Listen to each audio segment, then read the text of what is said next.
फिर से नाम दोहरा दिए गए, फिर से उन्होंने अपनी पीड़ा बताई। ऐसी क्या मजबूरी है तेजस्वी की कि भाई ठीक है, चलिए बहन को अगर कुछ गलतफहमी भी हुई है तो मना ले। वो कह रही है पिताजी भी रो रहे थे, लालू यादव के आंसू आ गए, हार इतनी बड़ी और फिर बच्चों में यकल है। राबड़ी देवी रो रही थी, फिर भी संजय यादव रमीज का मोह नहीं छूटा। कुछ कहेंगे? मैं ये बात जो कहने जा रहा हूं ये कहना तो नहीं चाहता था, लेकिन डिबेट का स्तर ही इधर जा रहा है कि मेरे पास कोई जवाब नहीं है सिवाय ये कहने के कि मोदी जी का भी परिवार कभी था और नहीं है वो।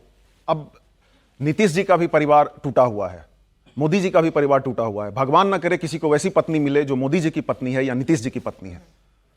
क्या मीडिया इस पे 1 घंटे का डिबेट करा सकता है? सर जब होना था उस पर भी सवाल हुए होंगे। यहाँ पर एक बहन उनकी, एक बात सुनिए ना, यहाँ पर आके उनकी बहन खुद बोल रही हैं, वहाँ आप उनकी पैरवी करते हैं। दोनों में अंतर है सर, बोला कि देखिए दोनों में अंतर है। आप किसी की पैरवी करें और यहाँ पर जी गिरी साहब घर में भी झगड़े बिल्कुल नहीं होने चाहिए। किसी ने मैंने आके बोला तब सवाल उठाना और कोई तीसरा अपने मन से मुझे विक्टिम बना रहा है, उसमें अंतर होता है। सर जवाब दें। सबसे बड़ी बात क्या है, माताओं बहनों ने त्याग की भूमि है बिहार, लोकतंत्र की जननी है, माता जगत जननी जगदम्बा मां सीता की जन्मस्थली है, अहिल्या की तपस्थली है, हनुमान जी की ननिहाल है। सबसे बड़ी बात क्या है, एक बहन आकर के कैमरे पे रो रही है, आर्तनाद कर रही है, पुकार रही है, पीड़ा अपनी बता रही है कि मेरे माँ बाप भी बंधक बने हुए, मेरा बाकी पैरे भी घर से निकाली जा रही है। कभी तो राजनीति से नीचे हटिए, कभी तो अपने डिबेट का स्तर है, परिवार का स्तर तो देखिए, अपने विचार का स्तर तो देखिए। प्रताड़ित हो रही है, कैमरे पर कर रही है और आप लड़ाई करें, नाटक की भी सीमा होती है। एक मिनट देखिए, आज बिहार की माता अभी तक वो डिबेट में शामिल नहीं हुए, एक महिला को बोलने भी दीजिए। श्वेता जी जरा मुझे बता दीजिए। एक बहुत ही अच्छा हमारे यहाँ एक श्लोक है, यत्र नार्यस्ते पूज्यन्ते रमन्ते तत्र देवता, और इससे बड़ा कोई एग्जाम्पल हो नहीं सकता है। अगर इस श्लोक को देखें, जहाँ पे नारी की पूजा होती है वहीं पे देवता का वास होता है। अगर आप देखें, ये इस जीत की अगर बात करें जो एनडीए गवर्नमेंट ने नीतीश जी के नेतृत्व में जीता है, उसके पीछे रीजन यही है कि नारियों का बहुत सम्मान हुआ है जब से नीतीश जी आए हैं। और दूसरी तरफ जिनकी हार हुई है वो न सिर्फ आज जो रोहिणी आचार्य जी रो रही हैं, ये सिर्फ उनके घर का ये पहला इंसिडेंट नहीं है। इससे पहले भी उनकी बहू ऐश्वर्या राय के साथ क्या हुआ ये तो किसी से छिपा नहीं है, अभी आपने दिखाया ही था इसमें कैसे वो भी रो रही थी। तो जिस घर में महिलाओं का इज्जत ना हो, आप कैसे सोच सकते हैं, आप सामाजिक न्याय की बात कैसे कर सकते हैं, आप पूरे राज्य में महिलाओं की सुरक्षा की बात कैसे कर सकते हैं?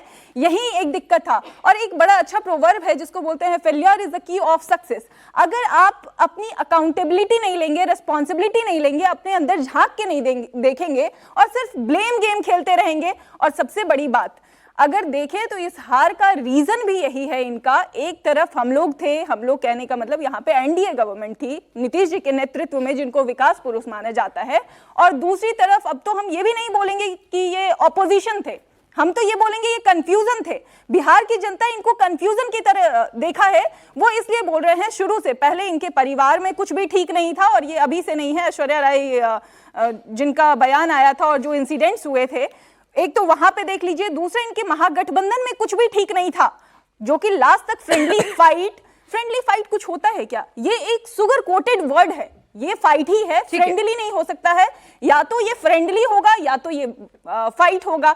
और तीसरा पॉइंट ये है इनके कंफ्यूजन का कि अगर ये आरोप भी लगाते हैं, जनता देख रही थी, बहुत जनता का बहुत नजर होता है कि ये क्या बोल रहे हैं।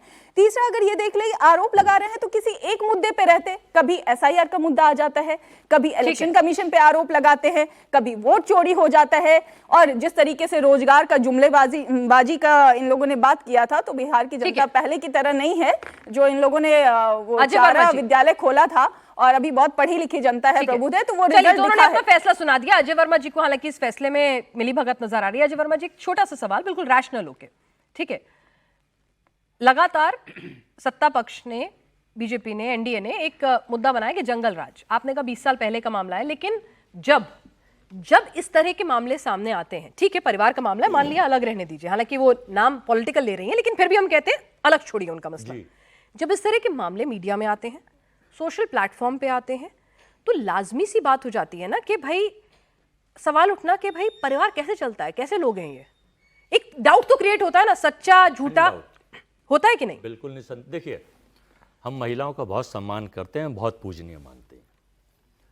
मैंने पहले भी सुना, गलत कोट अगर कर दें कि साहब ये एआई बता रहे, मैंने ये नहीं कहा ये एआई है, मैंने कहा एआई बहुत चल रहा है, यही तो फ़र्क है। अगर देखिए रोहिणी के साथ इसकी विशेष जांच होनी चाहिए, मैं कह रहा हूँ कि जांच होनी चाहिए, और अगर इस तरह के जो आरोप उन्होंने लगाए साबित अगर होते हैं, जांच की जांच ही तो विषय है, आप मुझे आपके लिए कानून अलग है, मेरे लिए अलग है, तो उसके खिलाफ कार्यवाही होनी लालू चाहिए, और राबड़ी महिला आके को बाहर अगर प्रताड़ित कह दें नहीं करना कि होना कुछ चाहिए। नहीं हुआ, और सुन लीजिए, बहनें कह दें कुछ नहीं हुआ, रोहिणी झूठ बोल रही है, हमारी कोई तो मना करे, देखिए, या फिर हमारी तेजस्वी आके पार्टी- मना ले कि भाई बहन का झगड़ा है, आओ बहन मैं माफी मांगता हूं, चलो। मैं ये कह रहा हूं, हमारी पार्टी प्रिंसिपल रेवन्ना को समर्थन करने वाली पार्टी नहीं है। हम संत आसाराम बापू के शिष्य नहीं है। हम ब्रजभूषण की हमारी सुरक्षा जो है ना, सिक्योरिटी और हमारा माइंडसेट ब्रजभूषण वाला नहीं है, यह इनका हो सकता है। हम महिलाओं के हितैषी थे, महिलाओं के हितैषी हैं और बहनों के हितैषी रहेंगे। अगर चुनाव हारते रहे, जीतते रहे, उसको चरण बंदना मित्रों, अगर महिला प्रियंका गांधी प्रिंसिपल रेवन्ना के हाथ, महिला का सम्मान नहीं प्रिंसिपल रेवन्ना के हाथ बस बस बस बस बस सोनिया गांधी